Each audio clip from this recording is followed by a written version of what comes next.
नमस्कार. आज आपण बोलणार आहोत आपल्या संविधानाच्या एका खूप महत्त्वाच्या भागाबद्दल. असा भाग जो आपल्या सगळ्यांच्या आयुष्याला, आपल्या भविष्याला थेट स्पर्श करतो.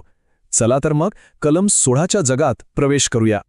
कधी विचार केला आहे का की सरकारी नोकरीसाठी जेव्हा आपण अर्ज करतो तेव्हा प्रत्येकाला एक सारखी संधी मिळेल याची हमी कुठून येते?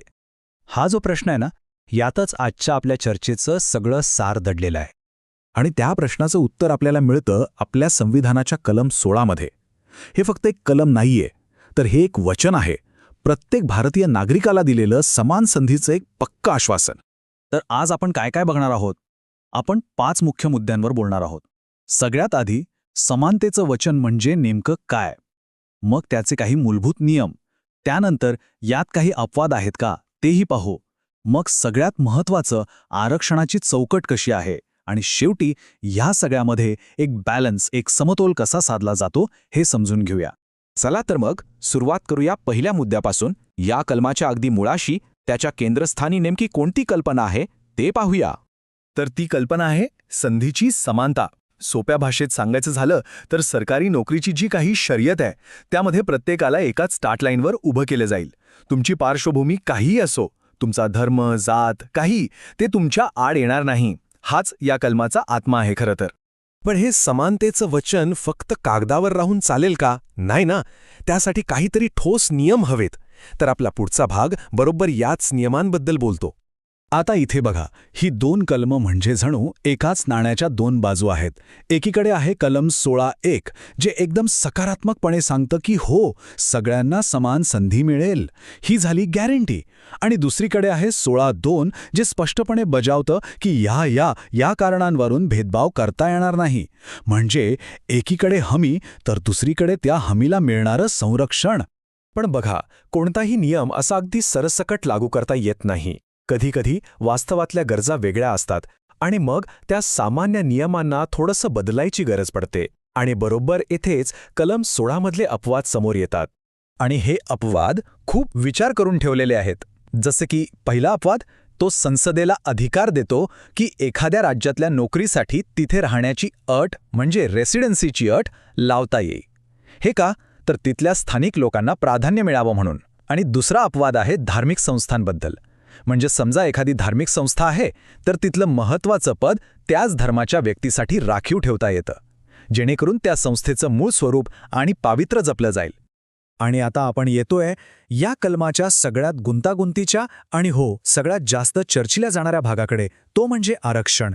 आता याकडे फक्त एक नोकरीची तरतूद म्हणून नाही बघायचंय, तर शेकडो वर्षांचा जो अन्याय आहे तो दूर करण्याचं एक महत्त्वाचं साधन म्हणून पाहिलं जातं. 10%. स्क्रीनवर दिसणारा हा आकडा हा फक्त एक आकडा नाहीये, हा एका मोठ्या घटनात्मक बदलाचं प्रतीक आहे. काय आहे हे? तर हे आहे आर्थिकदृष्ट्या दुर्बळ घटकांसाठी म्हणजे EWS-साठीचा आरक्षण. 130व्या घटनादुरुस्तीने हे आणलं गेलं. कलम 16(6) संविधानात टाकलं गेलं आणि केवळ सामाजिक नाही तर आर्थिक निकषांवर मागास असलेल्यांना सुद्धा संधी देण्याचा एक नवा मार्ग उघडला गेला. हा तक्ता बघितला की आपल्याला एकंदरीत चित्र स्पष्ट होतं. आरक्षणाची ही जी चौकट आहे ती एका रात्रीत बनलेली नाही, ती हळूहळू विकसित झाली आहे. बघा, 16(4)ने त्याचा पाया रचला. मग 16(4)(अ) आलं, ज्याने पदोन्नतीमधल्या आरक्षणाचा मुद्दा स्पष्ट केला. 16(4)(ब)ने कॅरी फॉरवर्डचा जो प्रशासकीय प्रॉब्लेम होता तो सोडवला. आणि आता 16(6)ने त्यात एक आर्थिक अँगल जोडला आहे. म्हणजे ही एक सतत चालणारी, विकसित होणारी प्रक्रिया आहे. मग मनात प्रश्न येतो की हे सगळं इतकं गुंतागुंतीचं का आहे?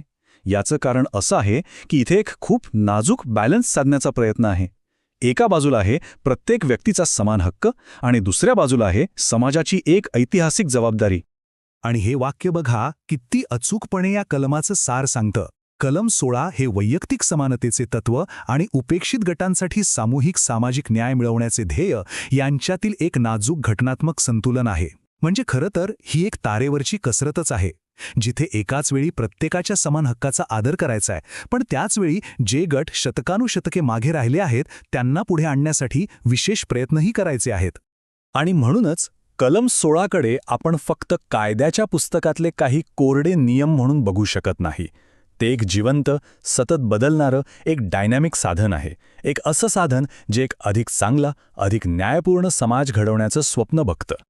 आणि जाता जाता हा एक विचार सोडून जातो की एक व्यक्ती म्हणून आजचा हक्क आणि एक समाज म्हणून इतिहासात झालेला अन्याय, या दोघांमध्ये एक सुवर्ण मध्य, एक योग्य तोल, एक राष्ट्र म्हणून आपण कसा शोधायचा? कलम 16 खरं तर आपल्याला याच मोठ्या प्रश्नावर विचार करायला लावतं.